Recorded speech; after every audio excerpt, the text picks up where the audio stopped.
Welcome back to the Hen House Files, the only place where you don't want to count your chickens before they're cursed. Today's tale is one of teenage curiosity, dark rituals, and a spirit that should have stayed buried. So fluff your feathers, dim the lights, and crack open your sixth sense, because this story isn't just spooky, it's foul. This is the terrifying tale of The Witch in the Board. It all started in the small, tree-lined town of Asheville, Pennsylvania, a place known for its charming autumn festivals, covered bridges, and a deeply buried secret no one liked to talk about. On Halloween night, three teens, Sierra, Logan, and Maddie, gathered in Logan's basement. They were bored of the usual horror movies and candy binge. Sierra, always the bold one, had something else in mind. "I got this from my cousin who lives in New Orleans," she said, dramatically revealing a dusty, wooden Ouija board from a burlap sack. The board was old, real old, with deep, almost burnt etchings instead of paint. Instead of the usual Parker Brothers logo, there was just a single carved chicken claw symbol on the back. Maddie frowned. "Why does it smell like smoke?" Logan laughed nervously. "Maybe it's cursed. You know, Asheville used to burn witches, right?" Sierra smirked. "Exactly. Which makes this the perfect place to try it."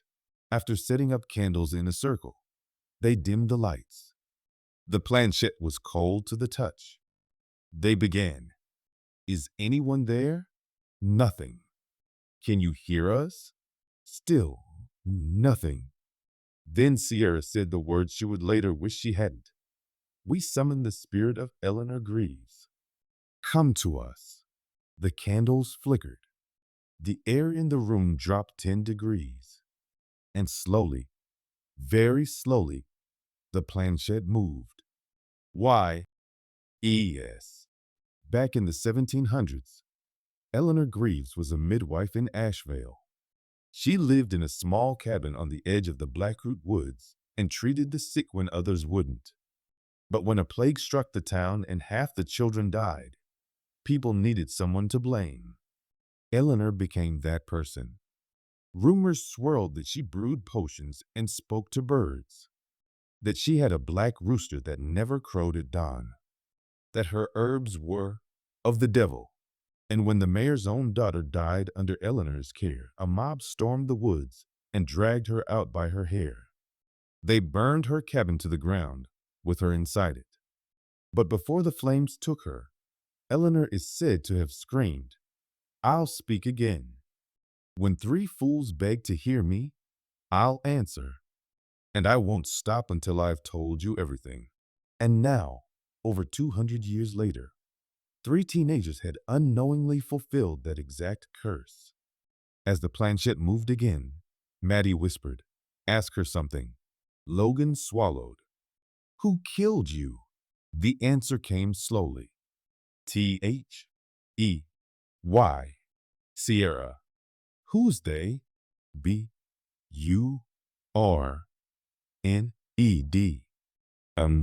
E. Suddenly the room smelled like smoke. Not candle smoke, wood smoke. The same scent that had clung to the board. Maddie reached for the light switch, but it wouldn't turn on. The candles went out by themselves. In the silence, they all heard it, faint whispering. Not English, not any language they recognized. Maddie clutched Sierra's arm. "Sierra, turn the board over." When she did, they saw the chicken claw symbol again. Except now, it was bleeding. A thick black tar dripped from the edges. They screamed, shoved the board back in the sack, and agreed never to speak of it again. But Eleanor? She had other plans. That night, Maddie woke up gasping. She had a dream. No, a vision of the old woods behind her house. In it, a woman stood with arms outstretched, her face burned, but her eyes burning brighter. The next day at school, Logan told them he had the same dream. And Sierra? She never showed up. They rode their bikes to her house.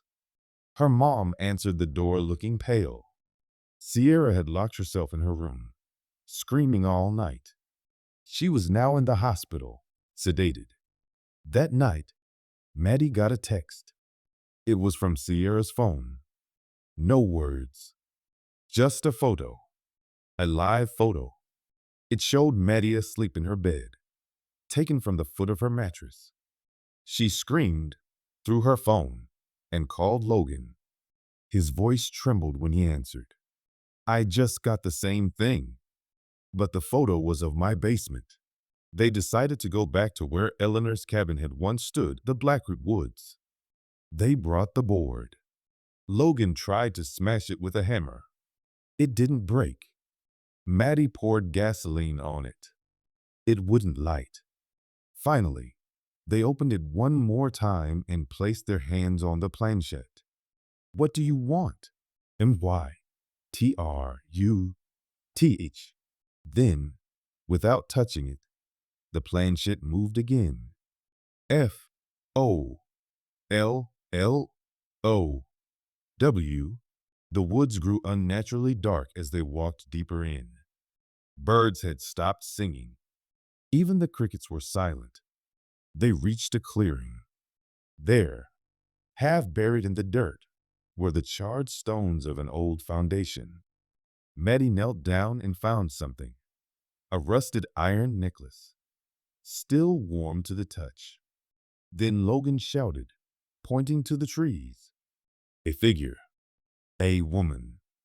Hair black as ash. Face melted but eyes glowing white. In one arm she held the same Ouija board, and in the other, Sierra. But Sierra wasn't moving. Maddie screamed and ran toward them, but Eleanor vanished like smoke in the wind. When Maddie woke, she was alone in the clearing. Logan was gone. Sierra was gone. The board sat in the dirt beside her. One word had been spelled. W-I-T-N-E-S.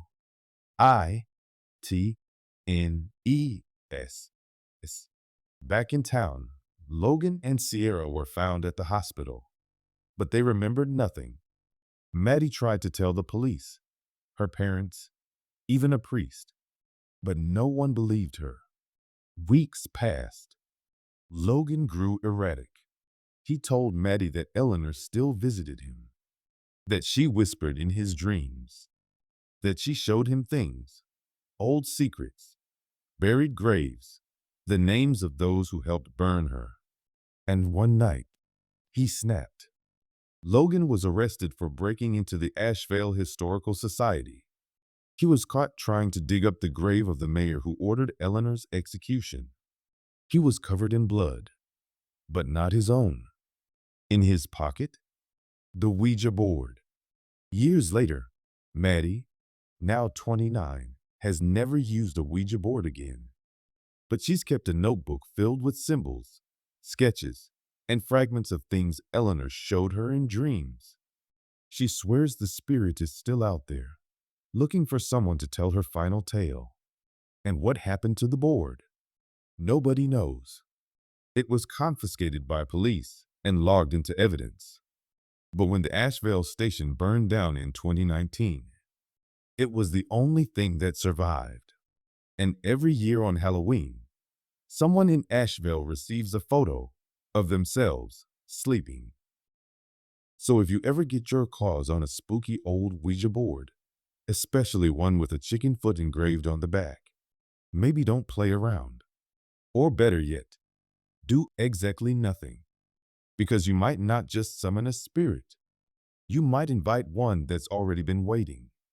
Thanks for clucking along with us on this terrifying tale from the Hen House Files.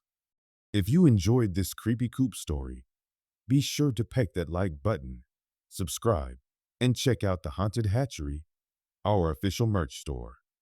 We've got shirts, stickers, and gear that won't break the curse, but you'll at least die in style.